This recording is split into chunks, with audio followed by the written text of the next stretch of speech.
All right, let's dive straight into this explainer. Today, we're unpacking a genuinely fascinating diagnostic analysis by Dr. Faith Onia.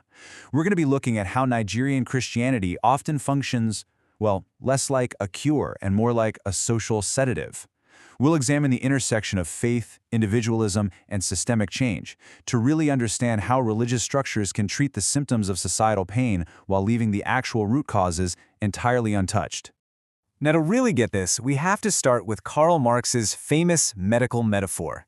It perfectly sets the stage for us, viewing religion as this kind of psychological comfort for folks suffering in a harsh, deeply unjust world. So, what does this actually look like? Well, religion acts as a literal spiritual painkiller.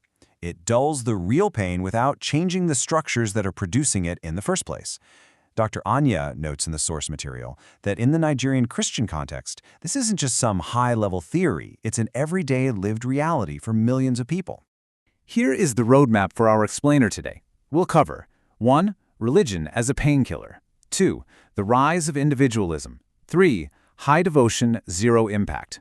4. Philanthropy versus systemic change. And 5. The true kingdom alternative. Okay, Section 1. Religion as a painkiller, treating the symptoms while ignoring the disease. Just think about the massive disconnect here. Inside the church, people get this huge emotional high. You've got miracles, testimonies, these viral, larger-than-life promises. People feel better, they feel seen, they feel loved, right?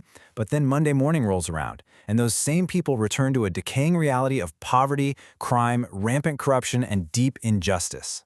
So church attendance basically becomes this weekly dose of medicine. It's seeking comfort over actual transformation, completely distracting from societal corruption and massive unemployment. Instead of offering a revolutionary message that actually challenges the status quo, it just delivers emotional spectacles. It functions strictly as a sedative to keep people comfortable in their struggles. Moving on to Section 2, the rise of individualism, or as the source frames it, tracking the pathogen.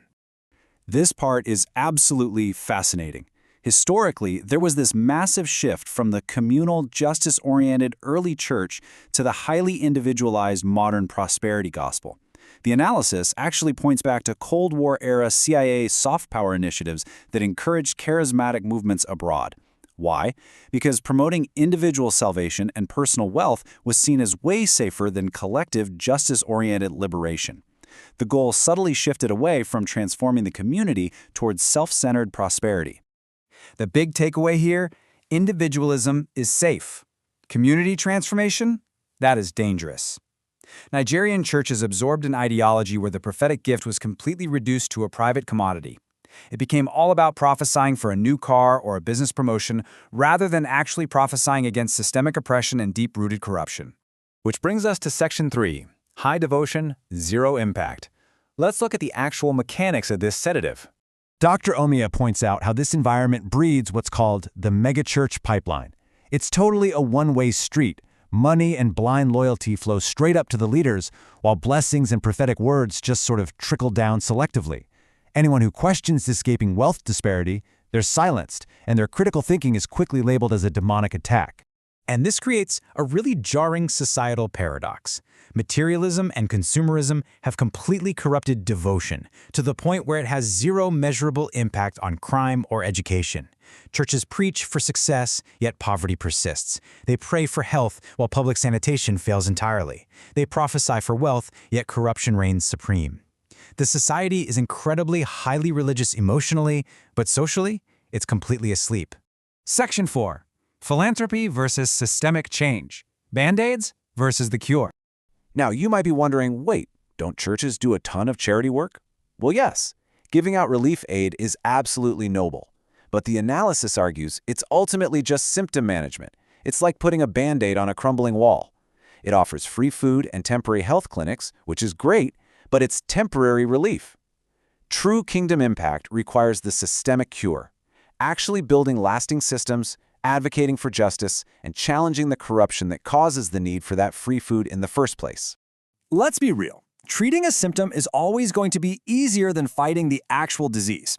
Philanthropy ends up replacing real impact because it is much easier and honestly far more profitable to host a massive TV crusade than to do the heavy lifting of building lasting societal structures. It is simply safer to pray for the poor than to challenge the rich. Finally, Section 5, the true kingdom alternative, the systemic cure. This is where we hit the climax of the analysis.